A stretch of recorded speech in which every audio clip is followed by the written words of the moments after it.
بسم اللہ الرحمن الرحیم اللہم صلی علی محمد و آل محمد. کیا محرم اسلامی سال کا پہلا مہینہ ہے بھی یا نہیں؟ بس سب سے پہلے ہم ڈسکس کرتے ہیں کہ یہ تصور کہ اسلامی کیلنڈر کی ابتدا خلیفہ دوم کے زمانے میں ہوئی، یہ نظریہ سوائے توہین رسالت کے کچھ بھی نہیں، کیونکہ ایسا سوچنا اس بات کا نتیجہ ہے کہ یہ کوئی تصور کرے گا کہ رسول اللہ صلی اللہ علیہ وسلم کو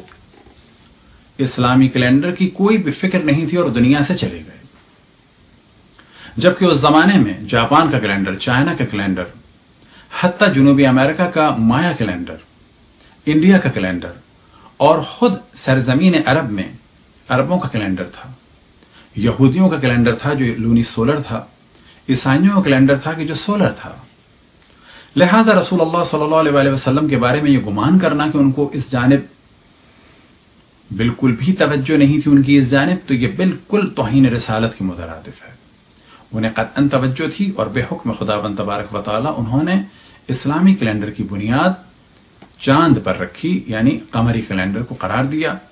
اور اس کا پہلا مہینہ اپنی ہجرت کو قرار دیا. آپ کی ہجرت پہلی ربیع الاول کو ہوئی مکے سے مدینے کی جانب، 8 کو آپ قبا پہنچے اور 12 کو آپ مدینہ پہنچے. لہذا اسلامی سال کا پہلا مہینہ ربیع الاول ہے، نہ کہ ماہ محرم. اب یہاں پر سوال کیا جا سکتا ہے کہ یہ ماہ محرم کیسے اسلامی سال کا پہلا مہینہ ہو گیا؟ تو جواب یہ ہے کہ رسول اللہ صلی اللہ علیہ وسلم کی نبوت سے پہلے، اعلان نبوت سے پہلے، یا یہ کہا جائے کہ مدینے آنے سے پہلے تک ماہ محرم عربوں کا پہلا مہینہ تھا، لیکن رسول اللہ صلی اللہ علیہ وسلم نے ربیع الاول کو پہلا مہینہ قرار دیا. اور یہ والا موضوع تاریخ کی مختلف کتابوں میں معاہدوں کی صورت میں اور لیٹرز کی صورت میں موجود ہے، کہ جن میں سے ایک کا ہم حوالہ دیں کہ جب رسول اللہ صلی اللہ علیہ وسلم نے معاہدہ کیا نجران کے عیسائیوں سے، اور جسے مولا امیر المؤمنین علیہ الصلوۃ والسلام نے لکھا، تو اس میں جو تاریخ بیان ہوئی اس کی ابتدا ہجرت ہی سے تھی اور اسے بعد الہجرہ کہا گیا. شروع میں ہجرت کے بعد مہینوں کو بیان کیا جاتا تھا، پہلا مہینہ، دوسرا مہینہ، 10واں مہینہ، 15واں مہینہ، 20واں مہینہ، اور بعد میں سالوں کا حساب ہونے لگا. خلیفہ دوم نے اپنے دور میں نئے اسلامی کیلنڈر کا آغاز نہیں کیا، بلکہ رسول اللہ صلی اللہ علیہ وسلم نے جس مہینے کو پہلا مہینہ قرار دیا تھا اس پہلے مہینے کو ہٹا کر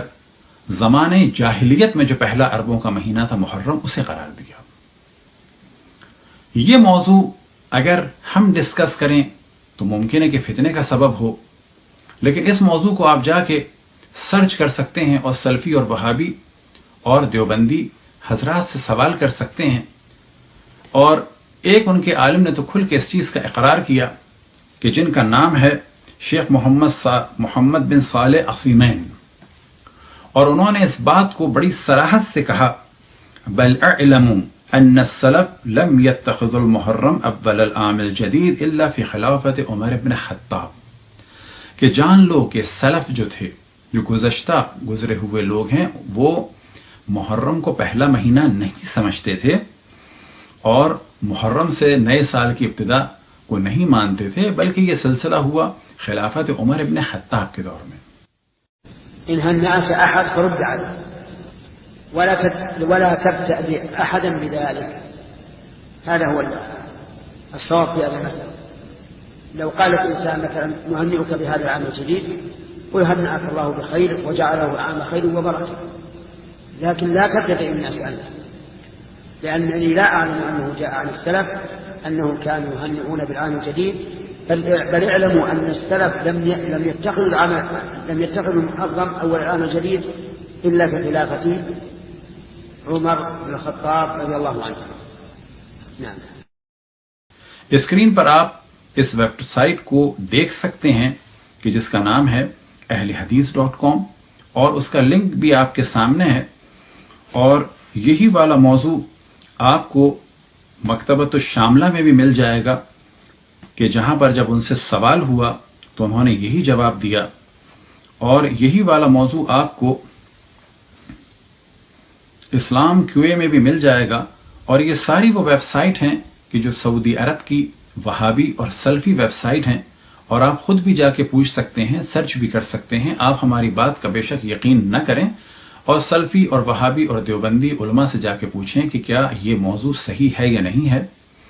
اور اگر یہ ہم بیان کر رہے ہیں تو کم سے کم یہ شیخ عثیمین کی رائے ہے یا نہیں ہے. برحمتک یا ارحم الراحمین وصلی اللہ علی محمد و